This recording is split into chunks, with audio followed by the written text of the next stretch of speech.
En fait, au tout départ, moi, j'avais expérimenté différents types d'évaluations, mais à titre personnel, avec une équipe pédagogique, bien sûr, mais à titre individuel dans un établissement. Et dans le projet NUMAvenir, un des axes de NUMAvenir concernait justement l'évaluation.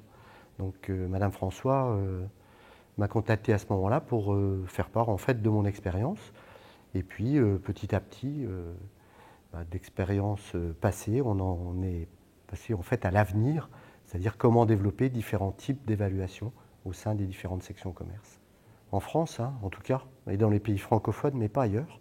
Donc ça, c'est intéressant de le constater. L'évaluation va de 0 à 20. Ça, c'est l'évaluation type traditionnelle, on va dire. Mon premier combat, entre guillemets, était de lutter en fait contre ce système-là où pour moi, la note n'était pas toujours ou pas tout le temps ou pas assez représentative du travail effectué. Il y a des tas d'études qui ont été faites sur la note qui tentent à prouver que ce n'est pas la panacée. Et d'autres systèmes d'évaluation existaient dans d'autres pays, notamment l'évaluation par compétences non notées, avec différents, alors soit des couleurs, soit des niveaux, soit des chiffres, peu importe. Et j'ai commencé à m'intéresser effectivement à ce type d'évaluation. J'ai mis en place donc, sur une classe avec une équipe pédagogique. J'ai été amené à rencontrer M. Antibi, qui lui a développé plutôt une évaluation par contrat de confiance, où ça ne change rien aux pratiques de l'enseignant, simplement c'est le rapport à l'évaluation qui va être différent. C'est-à-dire qu'on prépare l'évaluation avec l'élève, il n'y a pas de surprise, on lui pose des questions qui ont été préalablement étudiées, de façon à le remettre en confiance, à le remettre au travail. Et puis il y a l'auto-évaluation. Donc l'auto-évaluation, moi ce que j'en connaissais, c'était avec mes élèves, c'était vous allez vous évaluer.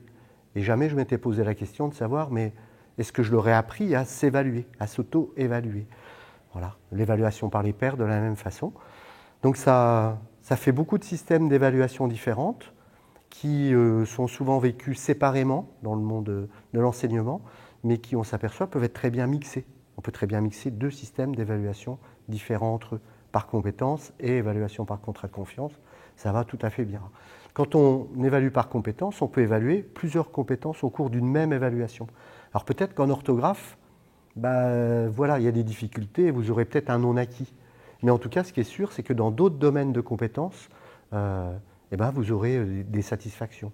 Je dis par exemple, ne serait-ce que le soin, la propreté, la présentation du travail. Quand on évalue par compétences non notées, donc c'est des niveaux. Hein, il y a 4 niveaux par exemple. Donc on peut se dire, ça va leur plaire parce qu'il n'y a plus la note. Et en fait, leur première réaction, c'est une réaction de défense.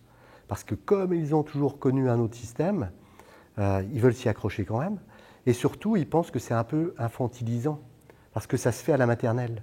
Et ça se fait aussi au collège.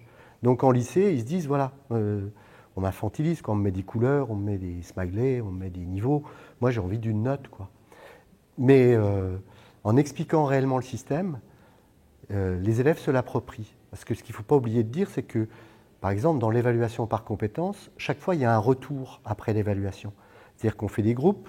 Un groupe, par exemple, qui a bien réussi, hein, qui a expert, hein, si on se dit non acquis en cours d'acquisition, acquis et expert, quelqu'un qui a expert va se mettre avec un qui n'a pas forcément réussi, puis va pouvoir lui expliquer pourquoi il est expert. Ou même des experts entre eux. On se dit, pourquoi tu as eu expert et toi, moi c'est parce que j'ai bien écrit, moi c'est parce que j'ai détaillé les calculs, etc. Donc il n'y a plus cette compétition entre eux. Déjà, c'est impossible de comparer. On est expert, point, quoi. On n'est pas expert plus. Alors que la note permet la comparaison. Et je dénigre pas la note, parce que peut-être sur certaines classes c'est important, parce que la compétition elle existe, les concours existent.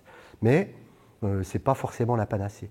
Et sur des élèves en difficulté, c'est sûr que c'est une source de bien-être. Il y a moins de stress, il y a une relation entre l'élève et le prof qui est différente, parce on cherche pourquoi il n'a pas réussi. Pour illustrer, j'ai une élève une fois qui ne réussit pas, c'était des histoires de calculs commerciaux, donc elle ne réussit pas. Et je sais qu'elle est bonne en calcul. Donc en entretien, je veux savoir. Donc je lui dis voilà, Élodie, je s'appelait Élodie, comment ça se fait que tu n'as pas réussi? D'habitude c'est plutôt bien. Et là sa réponse a été stupéfiante, elle m'a dit j'avais pas ma calculette. Et moi je me suis dit mais pourquoi tu ne m'as pas demandé? J'ai pas osé. Donc je me suis dit mais c'est pas possible quoi. Donc je lui dis si je te donne une calculette, est-ce que tu es capable de refaire le calcul? Elle me dit oui. Je lui donne, elle fait, elle a tout bon. Donc dans la compétence calculée, c'est expert, c'était expert. Par contre, dans la compétence qui avait trait en fait à l'organisation, la méthode, la gestion des outils, du matériel, Là, elle avait non acquis. Et pour elle, c'était juste. Cette histoire-là, c'était juste. Je pense que ça illustre bien ce qu'on essaye d'évaluer quand on évalue par compétence. Elle n'est pas repartie en se disant bah, j'ai 0, mais si j'avais eu ma calculette, elle est repartie en disant oui, j'ai réussi l'exercice, mais je n'ai pas été rigoureuse sur le matériel. Voilà, je trouve que ça, c'est intéressant, en tout cas.